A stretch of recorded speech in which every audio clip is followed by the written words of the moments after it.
Pa-victim. Madalas kong naririnig ito nung nagmi-mission pa ako. Maraming tao ang pakiramdam ay kawawa dahil hindi lahat ng kanilang hiling ay natutupad. Kahit may kakayahan silang ayusin ang buhay nila. Parang nasanay na sila ay dapat kaawaan. Madayaw, ako si Neren Kitain mula sa Holy Trinity Community in Davao. Tara na sa landas ng pag-asa. Sa Ebanghelyo, nakita ni Jesus sa Bethesda ang lalaking 38 taon nang may sakit. Nang tanungin kung nais niyang gumaling, sagot niya ay puro dahilan. Nakatuon lamang sa milagrosong tubig at hindi sa mismong Panginoon ang kanyang atensyon.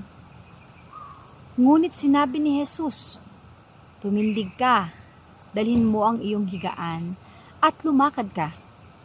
Sa kanyang pagsunod, siya'y gumaling. Ikaw, nais mo bang gumaling? Umasenso? Umayat? Magkaroon ng kapayapaan? Ibigay mo ito sa Panginoon. Makinig sa kanyang tinig at sundin ang nais niyang gawin mo. Ngayong Kwaresma, isa sa haligi ng pananampalataya ay ang panalangin. Maglaan ng oras upang marinig ang Diyos. Hindi ka biktima ng tadhana. Maaari mong baguhin ang buhay sa pamamagitan ng tamang pagkilos at pagtitiwala sa Kanya.